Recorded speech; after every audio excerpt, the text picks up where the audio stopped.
Mapagpalang araw po sa lahat. Eto na naman, panibago nating video. Nagpahilas nga pala kami sa kalapit naming sityo, ang tinatawag naming Sityo Simboryo. Tara't samahan niyo ulit ako sa panibago nating video. Alright mga katalong, welcome back sa ating channel. For today's video ay magpapahilas nga pala tayo. Dumayo tayo dito sa Sityo Simboryo. At napakarami ding nag-iintay or magpapahilas ngayong araw. Mula sa ranso ay napansin namin ang mga mangingisdang ito. Tulong-tulong sila sa paghahatak sa isang bagay na hindi natin alam kung ano yun. Ito rin ang dahilan kung bakit nandito tayo ngayon. Matapos makalas ang mga lubid ay nagsitabihan na ang mga mangingisda. At ito na ang panahon para tayo ay makapagpahilas. Sumalubong na agad tayo para makatulong sa pagtataas ng bangka. Medyo malaki pa ang alon ngayon ng habagat, kaya naman kailangang maitaas agad ang mga bangka. Tiyempuhan nga lang ang pagtataas sapagkat baka mabasag ang mga bangka. Medyo mabato kasi ang dagat ng Sityo Simboryo. Kaya kung mabagal kang kumilos or gumalaw, maaaring mabasag ang iyong bangka pag tumama sa mga bato. Matapos nga na makapagtaas ng 2 bangka ay namigay na ang mga mangingisda. Ito ang pinakang bayad or upa sa pagtataas ng bangka. At ito ay natural lang dito sa aming lugar. At binigyan na nga tayo ng 3 piraso ni Tolmark.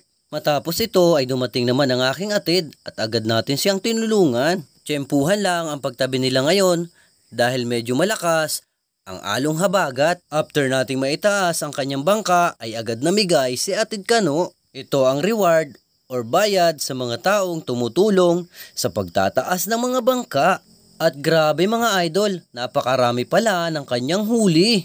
Matapos nga na makapagtaas ng mga bangka, ay eto na pala ang ating napanalubungan or napahilasan. Grabe mga idol, napakarami.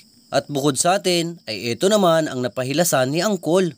Grabe, mas marami sa atin mga idol. Mas marami kasi ang kanyang natulungan, kaya mas marami din ang nagbigay sa kanya. Kwento nga ng iba dito, pag marami daw ang napapahilasan nila, ay minsan nakapagbebenta pa sila. Libre na ang pang-ulam, nagkakapera pa sila. Matapos ito ay nagbalak na kaming umuwi. At sa part na to ay nagkulitan pa kami ni Imbit. Nagbiro pa nga siya na ibebenta daw niya ang kanyang napahilasan. Halos nasa 1 kilo din ang napahilasan ni Denden. Matapos ito ay pumunta tayo sa area upang malaman kung anong hinihila nila kanina. At nagulat tayo mga idol. Isa palang floating bar ang kanilang hinihila. Ito ang pinagtulungan ng 7 mangingisda para maitabi. Nabangga daw kasi ito ng isang mangingisda at ito ang nangyari sa bangkang nakabangga sa floating bar. Natanggalan siya ng katig at mga tarik. Buti na lang dumating ang kanyang mga kasamahang mangingisda upang siya itulungan. Dito nila isinakay ang bangkang nasira at hinila ito ng 6 na bangka patabi. Ilang oras nga nila itong hinila bago madala dito sa lugar nila. Matapos makita ito ay umuwi na nga tayo at para mailuto ang ating napahilasang isda. Pagdating ko nga sa bahay ay sinusubuan na ng aking misis ang aming bunso. Inilagay na natin ito sa plangganita at para mabilang kung ilan ang ating napanalubungan. 12 pirasong isda ang ating napahilasan. Saktong-sakto ito para sa ating pananghalian. At kumuha na nga ako ng agipo para makapagparikit ng apoy dito sa bunot. Iihaw natin ang iba at ang iba naman ay sasabawan natin mga idol. Matapos makapagparikit ng apoy ay isinalang na natin ang parilya. Papainitin muna natin ito bago ilagay ang ating mga isdang iihaw. Habang nagpapainit ng parilya ay nagsalang na rin tayo ng tubig para sa ating sasabawan. At kumuha na nga tayo ng ilang piraso para pang-ihaw. Napakasarap pa naman ang inihaw na tulingan lalo kung bagong huli. At isinalang na nga natin ang mga ito sa parilya. Habang nakasalang ang iba ay nagintindi na tayo para sa mga panamya. Matapos hiwa-hiwain ay inilagay na rin natin ito sa tubig na mainit. At kumuha na rin tayo ng mga sili. Ito ang ilalahok natin sa ating sinabawang isda. Matapos makakuha ng sili ay binaliktad na natin ang ating nakasalang. Ang mga isda na ating iniihaw. Ang pambaliktad natin ay sipit. Sa inyong lugar po ba mga idol, may bagay pa rin na ganito. Matapos baliktarin ang mga isda, ay hinimay-himay na natin ang mga siling ating nakuha. Hinugasan na rin ito at para mamaya-maya ay mailagay na natin sa ating isda. Nang kumulo na nga ang tubig ay agad nating isinalang ang mga tulingan. Nilagyan na rin natin ito ng asin at magic para lalong sumarap. Matapos ang 5 minuto sa pagpapakulo ay inilagay na natin ang dahon ng sili. Lagi natin itong pinapahuli dahil madali lang namang maluto ang mga dahon ng sili. Matapos malagyan ng dahon ng sili ang ating sinabawan ay hinangon na natin ang ating mga inihaw. At sa amoy pa lang ng ating inihaw ay grabe, nakakagutom na. Matapos mahango ang mga inihaw natin ay kumuha na nga tayo ng kalamansi.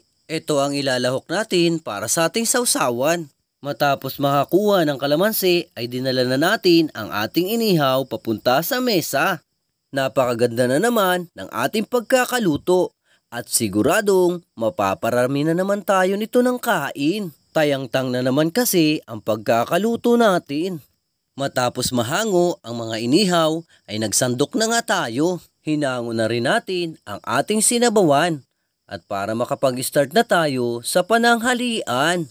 Matapos makapaglagay ng sabaw sa tasa ay pinrepare na rin ng aking misis ang ating pagkakainan. Tamang budol fight na naman tayo ngayon mga idol at malamang ay mapaparami na naman tayo ng kain. Bukod sa inihaw ay meron tayong piniritong gaway ng pugita. At ito pa ang mga langka na nakapaligid sa ating mga pagkain. Ito ang ating magiging panghimagas. Tara at kumain na po tayo mga idol. At ito po ang first bite ko para ulit sa inyo. Sarap.